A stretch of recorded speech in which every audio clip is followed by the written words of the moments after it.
nest and to springtime. And what does springtime mean? Projects. Spring project season has arrived on the farm, and we love projects, but boy do we have a lot this year. As I'm sure any of you that have seen my past videos know, I really prefer growing in raised beds, but with the price of lumber being as high as it was this year, that just wasn't an option. So I headed over to Indiana and got myself a 50-year-old tiller. The first clip on this video was us using it for the first time to make these 3 beds here, and we are actually going to do several more going down the fence line, but these are the first 3 because these are the ones that need to be planted soonest. Our 50-year-old tiller is a really simple machine, which is perfect because simple machines are much easier to diagnose and easier to fix. It's an old Aaron's front tine tiller, and it worked amazing for tilling up this soil. A lot of this space was previously amended with some really terrible, bad decision compost. And I'm going to put my warning here. A lot of people will tell you just go to the city compost pile and pick up free compost. Yes, it is free. And yes, you can get as much as you want. But sometimes it's worth paying for quality. And this compost was full of animal feces. Not composted animal feces, mostly dog, I'm sure. It was full of trash because they get this compost when they do the leaf cleanup every year in the fall. That's where it comes from. So, you can choose to do that. If you want to deal with it, more power to you. We've picked a lot of trash and a lot of feces out of here, and it's just not our thing. So this year we did dig down into these beds, probably a good 6 inches to 8 inches, but I'm also adding about 6 inches of really good high quality compost. Chicken fight.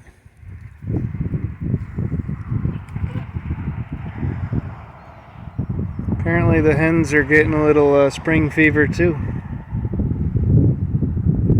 They like to steal the show, apparently.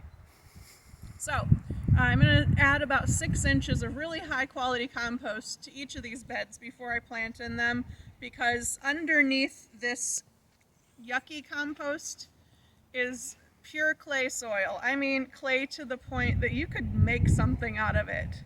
It's pretty tough stuff. So I want to add as much nutrition to this soil as I can to get as much out of it as I can. I've chosen to make 3-foot wide beds with 3 feet between each, because that will leave me enough space to run my push mower up and down the aisles and keep the aisles nicely mowed and cleared. And I can reach both sides, or reach all of the bed from both sides, so that I can keep them well maintained. You might notice I've got sticks in this one. That's because this bed is going to be for our asparagus. So we just took the time to measure out our distance between plants and figure out how many I need to get. I did order some, but I need to get more because I did not order enough for a bed this big. Bad planning on my part.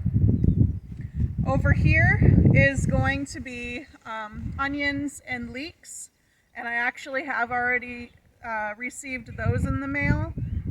Now with those, if you keep them in a cool, dry space with lots of airflow, you can hold on to them for up to 3 weeks before you have to plant them, and they will still be perfectly fine. So thankfully I have a little time. But the asparagus I'm getting a little nervous about. I can hold on to them for a little while, but I really want to get those in. So my compost should arrive in the next week or two, and then I can get started. Other projects are the old container garden is going to be turned into a perennial garden.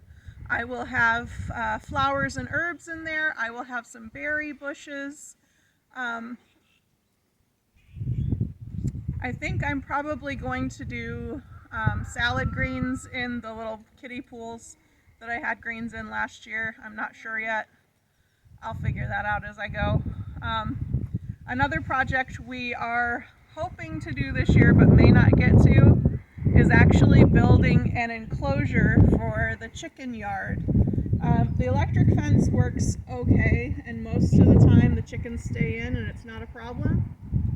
But every once in a while, a chicken decides to go ahead and hop the fence. You gotta chase her down. That's just not fun. And because we live in a neighborhood, we don't want our chickens loose getting into other people's yards, creating problems. We've had that in the past. It's not an enjoyable situation, not something we want to do again. So, with that said, let's head inside and take a look at what else we've been working on.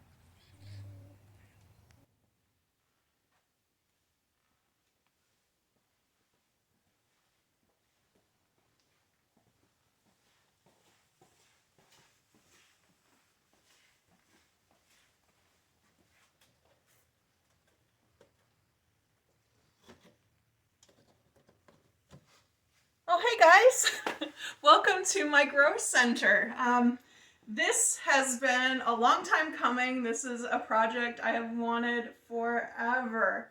And actually, this project led to a whole other project. As you can see, we have a walkout basement here with huge windows, and it was previously a efficiency apartment on this house.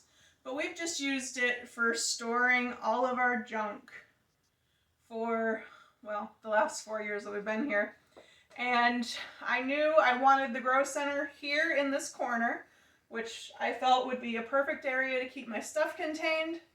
So we started remodeling the whole basement. And for the past couple of months, we have been slowly removing all of the detritus of life, all of the things that we've kept for years without ever using, needing.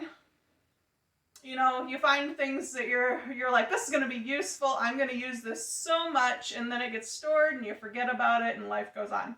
So we've gotten rid of almost all of that. As you saw on the walk in, part of this has been turned into an exercise space, and part of it will be turned into just a gathering space because it stays nice and cool down here in the summertime. And part of it is my grow center. As you can see, we reclaimed this old cabinet. This was originally from the bathroom when we bought the house, and I've told you in the past how terrible this house was, how terrible of shape this house was in. And this cabinet was no different. It's got broken spots. It was disgusting. I had to scrub and scrub and scrub for a long time before I was ready to paint it. But now it is scrubbed clean. It's painted white and fresh.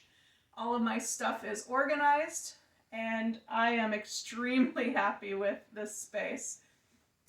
We were able to put up some shelves so I have space for different things I need, and all of my drawers are full of the stuff I need for planting and gardening, and even some winter houseplant care and things like that. The one thing that we are missing is a countertop, and that's just because we haven't had a chance to go do that, but it is on the way. What this space has offered is a place for me to store excess pots. I've got, whoop, that's a fun story, just a second. I've got some soil down here, different types of soil. I've got 3 huge shelves for growing my seeds. And we've installed these seed starting lights, which I have curtains up here because these lights are extremely harsh. and if you work around them too long, your eyes really get affected. So we try and keep that covered. Now, being who I am, I'm trying to work as much with the things I already have. So I have some old, cheap seed starting trays, and I was filling one up with the red Solo cups and nearly dropped it trying to transport it. So, lesson learned, those things are not strong enough for the red Solo cups, and I will not be doing that again.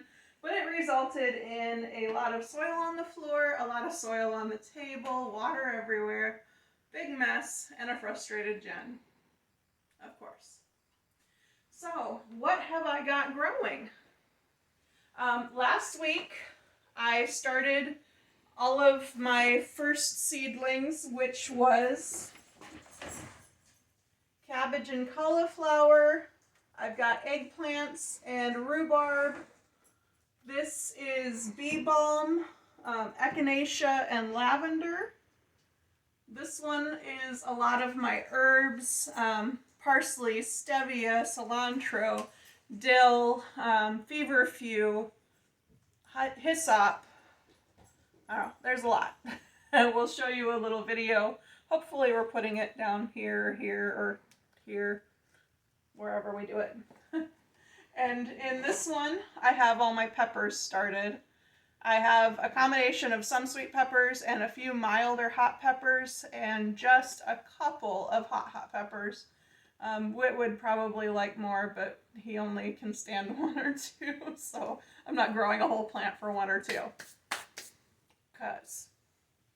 Now today, I also did some more seed starting, as you can see from my table mess, and we started all of my tomatoes. So that's what's in these cups, and these cups, and these cups. And I started my nasturtiums in this little container here. Now, this year I've chosen a few different ways to start seeds, and you can see that there is some variety here. I'm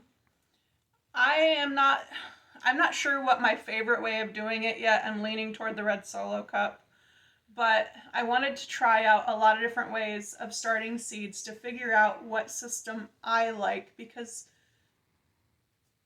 I don't know, there are a lot of different ways to do it, and you should always be willing to experiment, try, fail, try again.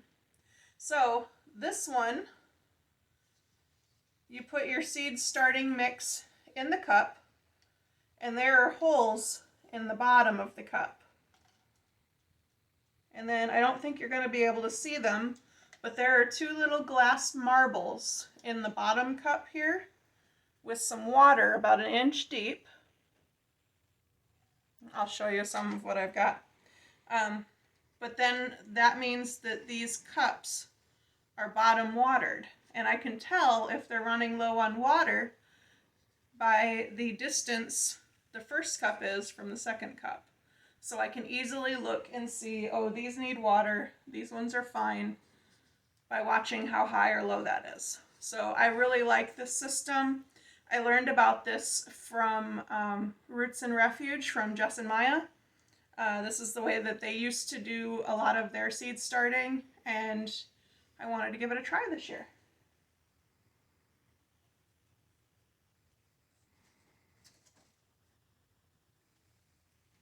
Another way that I am starting seeds is the good old-fashioned seed plugs. And this is a tried and true method. Everybody's used it. It works pretty well, but at some point you have to transplant these into something larger for the most part. So I like this. This worked really well, but this one I don't have to transplant again. It can stay in there until it goes out. As you can see, I have eggplants coming up here and rhubarb. So I've never grown rhubarb before, never even tried, so that's new for me. The eggplants I've tried, but I've never been successful, so hopefully this year will be different.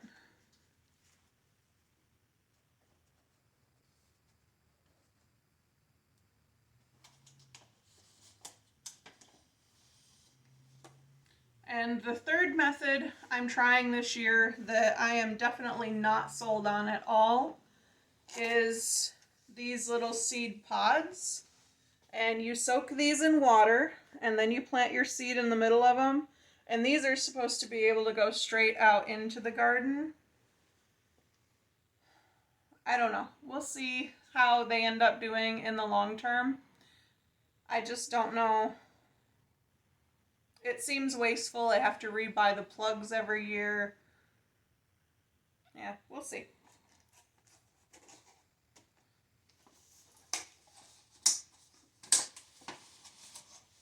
Now, another thing we have, oops, I'm stepping on stuff. Another thing we have up here to help with growth is a seed starting heat mat. This mat takes up this entire top shelf, and it's actually meant that a lot of my seeds started germinating after only 2 or 3 days, and even the ones that are supposed to take 10 days, 2 weeks, sorry, even the ones that are supposed to take 10 days to 2 weeks are already coming up a week later. So I've been very happy with how this is working for me, and I'm excited to continue using it to get my seedlings going. But as long as you have a warm space in your house, you don't necessarily need the heat mat.